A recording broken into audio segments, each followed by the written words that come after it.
Bismillahirrahmanirrahim. Assalamu alaikum. Welcome to our YouTube channel Desert Rose Psychics and welcome to our biology lecture series on YouTube. Today in this video we will talk about mitosis and meiosis. Let's explore how mitosis and meiosis plays crucial role in genetics and cell reproduction and how they are essential for growth, development and reproduction. Let's start with the definition of mitosis. Mitosis is the process of cell division by which a single cell divides into two identical daughter cells, each with the same number of chromosomes as the parent cell. Mitosis एक cell cycle का phase है, एक cell division है जिसमें एक nucleus दो nuclei में divide होता है। पेरेंट सेल से बनने वाले डॉटर सेल्स में नंबर ऑफ क्रोमोसोम्स सेम रहते हैं। माइटोसिस एक सेल साइकिल का फेज है, एक सेल डिवीजन है जिसमें एक न्यूक्लियस दो न्यूक्लियाई में डिवाइड होता है। पेरेंट सेल से बनने वाले डॉटर सेल्स में नंबर ऑफ क्रोमोसोम्स सेम रहते हैं, means genetic material equal quantity में होता है और इसी वजह से माइटोसिस को इक्वेशनल डिवीजन भी कहते हैं। माइटोसिस एक सेल डिवीजन है, लेकिन ये सेल डिवीजन क्यों हो रहे हैं, सेल डिवाइड क्यों हो रहे हैं? Growth is a fundamental property of all living organisms. Living organism animal हो या प्लांट्स हो, सबको ग्रोथ चाहिए होती है और ग्रोथ कैसे होती है? सेल के डिवाइड होने से। ऑर्गेनिज्म की ग्रोथ और डेवलपमेंट के लिए ये प्रोसेस ज़रूरी होता है। बॉडी साइज इंक्रीज़ होता है सेल नंबर इंक्रीज़ होने से और सेल डिवीजन इंक्रीज़ होने से। माइटोसिस के ज़रिए ग्रोथ और डेवलपमेंट का प्रोसेस होता है। जैसे कि मिसाल के तौर पर अगर कोई इंजरी हो जाती है, कोई चोट लग जाती है, कोई कट लग जाता है, तो वो ज़ख़म कैसे हील होता है? सेल डिवीजन होने से। नए सेल बनेंगे और पुराने रिपेयर होंगे, तब ही ज़ख़म हील होगा। प्लांटलेट है, एक प्लांटलेट इतना बड़ा प्लांट कैसे बन जाता है?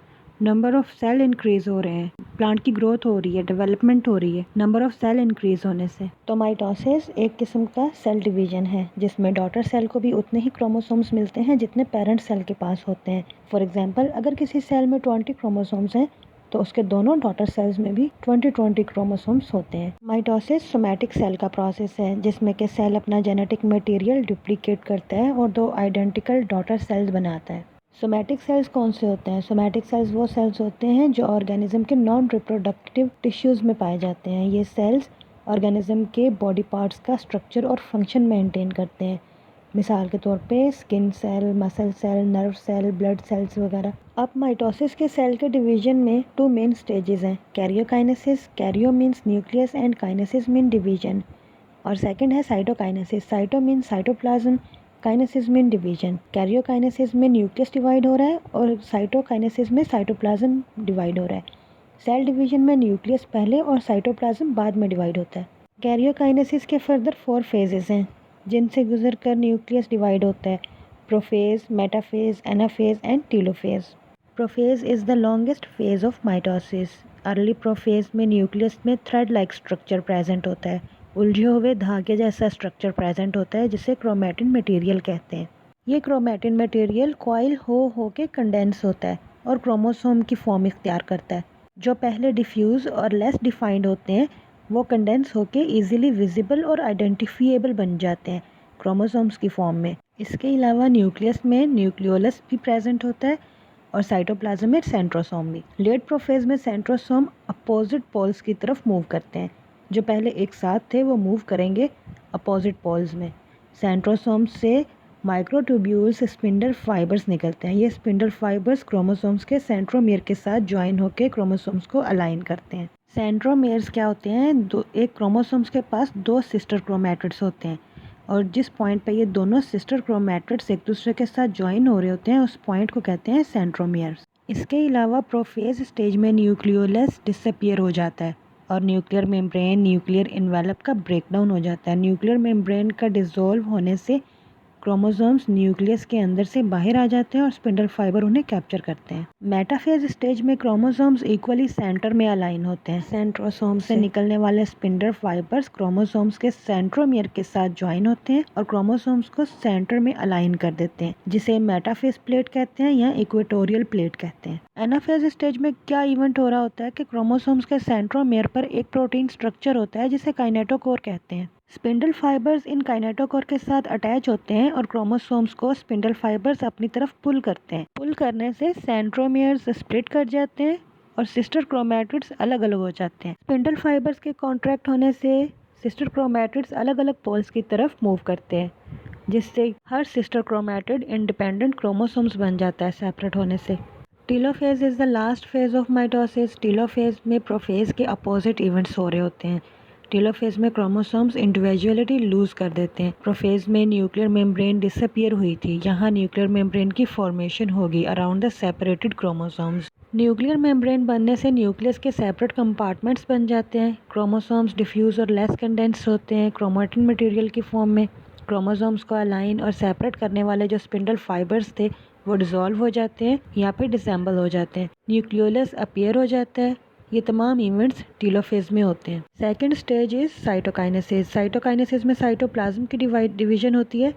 सेल मेम्ब्रेन क्लीवेज फरो की मदद से दो न्यू सेल्स की फॉर्मेशन होती है और ये दोनों डॉटर सेल्स सेम आइडेंटिकल होते हैं पेरेंट सेल के।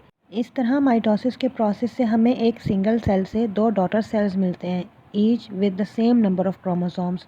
ये प्रोसेस जेनेटिक मटेरियल को मेंटेन करता है, ऑर्गेनिज्म की ग्रोथ और रिप्रोडक्शन में मदद करता है बगैर किसी जेनेटिक वेरिएशन के।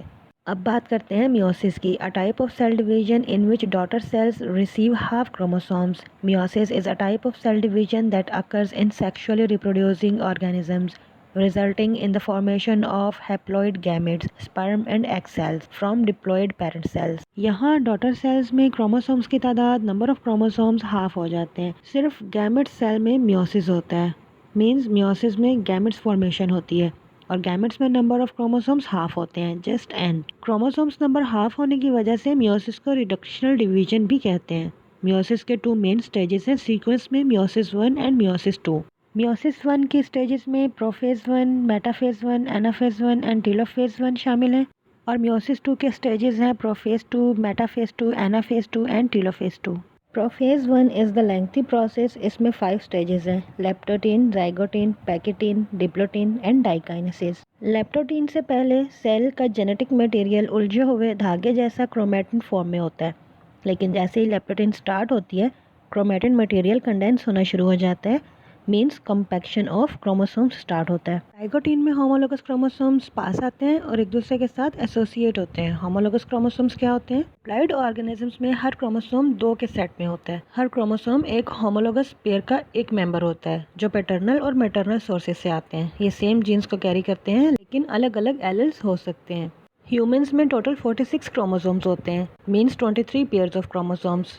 एक पेयर में 2 क्रोमोसोम्स आते हैं तो उनको कहते हैं होमोलोगस क्रोमोसोम्स। होमोलोगस क्रोमोसोम्स का एक दूसरे के साथ एसोसिएट होने का प्रोसेस कहलाता है साइनेप्सिस। साइनेप्सिस के दौरान दोनों होमोलोगस क्रोमोसोम्स के दरमियान एक कॉम्प्लेक्स फॉर्म होता है जिसे हम कहते हैं साइनेप्टोनिमल कॉम्प्लेक्स। ये एक प्रोटीनेशियस स्ट्रक्चर होता है। ये साइनेप्टोनिमल कॉम्प्लेक्स क्रोमोसोम्स के अलाइनमेंट और जेनेटिक रिकॉम्बिनेशन के लिए इंपॉर्टेंट है। साइनेप्सिस के बाद होमोलोगस पेयर को बाइवैलेंट या टेट्राड कहते हैं। बाइवैलेंट क्योंकि हर कॉम्प्लेक्स में 2 क्रोमोसोम्स हैं और टेट्राड क्योंकि इसमें 4 क्रोमैटिड्स हैं। नेक्स्ट स्टेज है पैकेटीन स्टेज। पैकेटीन में दोनों होमोलोगस क्रोमोसोम्स के क्रोमैटिड्स रिकॉम्बिनेशन नोड्यूल फॉर्म करते हैं। जैसे इस फिगर में देखें कि रेड क्रोमोसोम्स का कुछ पार्ट ब्लू क्रोमोसोम्स के साथ अटैच हुआ है और ब्लू क्रोमोसोम्स का एक क्रोमैटिड का कुछ पार्ट रेड क्रोमोसोम्स के साथ अटैच हो गया है, जिससे जेनेटिक मटेरियल भी एक्सचेंज हो रहा है क्रोमोसोम्स का।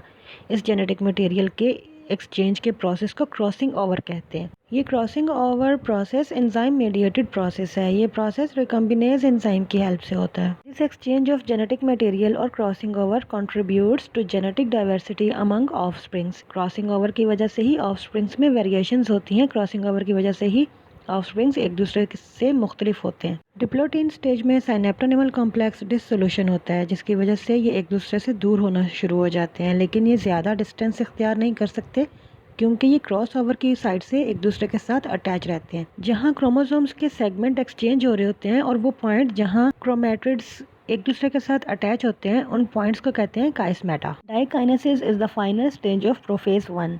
डाइकाइनेसिस में काइस्मेटा की टर्मिनलाइजेशन होती है, मींस काइस्मेटा क्रोमोसोम्स के कॉर्नर या टर्मिनल्स की जानिब मूव करते हैं। यहाँ काइस्मेटा सेपरेट हो जाते हैं। इसी स्टेज में क्रोमोसोम्स का कंडेंसेशन कंप्लीट होता है। क्रोमोसोम्स अपोजिट पोल पर मूव करते हैं, न्यूक्लियोलस डिसअपियर हो जाता है और न्यूक्लियर मेम्ब्रेन भी डिसअपियर होती है। इसी स्टेज में माइटोटिक अपरेटस फॉर्म होता है। माइटोटिक अपरेटस में स्पिंडल फाइबर, सेंट्रियोल्स और एस्टर्स शामिल होते हैं। इसके बाद सेल एंटर होता है नेक्स्ट फेज में, जिसे कहते हैं मेटाफेज 1। यहाँ इक्वेटोरियल प्लेट की फॉर्मेशन होगी, मींस यहाँ क्रोमोसोम की अलाइनमेंट होगी और क्रोमोसोम सेल के सेंटर में अलाइन होंगे। स्पिंडल फाइबर्स की सेंट्रोमेयर के साथ अटैचमेंट से क्रोमोसोम्स सेंटर में आ जाएंगे। यहाँ क्रोमोसोम्स होमोलोगस पेयर की सूरत में मौजूद हैं, मतलब यहाँ 2 क्रोमोसोम होंगे तो सेंट्रोमेयर भी 2 होंगे। लेफ्ट साइड से आने वाला स्पिंडल फाइबर लेफ्ट क्रोमोसोम्स के सेंट्रोमेयर के साथ अटैच होगा और राइट साइड से बनने वाला स्पिंडल फाइबर राइट क्रोमोसोम के सेंट्रोमेयर के साथ अटैच होगा। एनाफेज 1 में सेंट्रियोल से निकलने वाले स्पिंडल फाइबर क्रोमोसोम्स को अपनी तरफ पुल करेंगे। यहाँ जो फ़र्क है, माइटोसिस में क्रोमोसोम्स के क्रोमैटिड्स अपोजिट पोल की तरफ मूव किए थे क्योंकि वहाँ पेयर नहीं था क्रोमोसोम्स का। मियोसिस में क्रोमैटिड्स सेपरेट नहीं होंगे बल्कि दोनों क्रोमोसोम्स पूरे के पूरे स्पिंडल फाइबर की कॉन्ट्रैक्शन से अपोजिट पोल की तरफ मूव करेंगे। यहाँ सेंट्रोमेयर डिवाइड नहीं होंगे। टेलोफेज 1 में ईच सेट ऑफ क्रोमोसोम्स जो एनाफेज 1 में अपोजिट पोल्स पर मूव कर गए थे, उनके अराउंड न्यूक्लियर मेम्ब्रेन रिफॉर्म हो जाती है। यहाँ होमोलोगस क्रोमोसोम्स की सेपरेशन होती है, न्यूक्लियोलस अपीयर होता है और यहाँ साइटोकाइनेसिस प्रोसेस भी होता है। यहाँ एक बात जो समझने वाली है वो ये है कि डिप्लॉयड पेरेंट सेल से डॉटर सेल्स में क्रोमोसोम्स की तादाद हाफ कैसे होती है। तो देखें, मियोसिस के प्रोसेस जो डिप्लॉयड पेरेंट सेल से स्टार्ट हुआ था, टेलोफेज में डिप्लॉयड सेल के क्रोमोसोम्स का एक सेट एक डॉटर सेल के पास चला गया और दूसरा सेट दूसरे डॉटर सेल के पास चला गया और ये दोनों डॉटर सेल हैप्लॉयड हैं।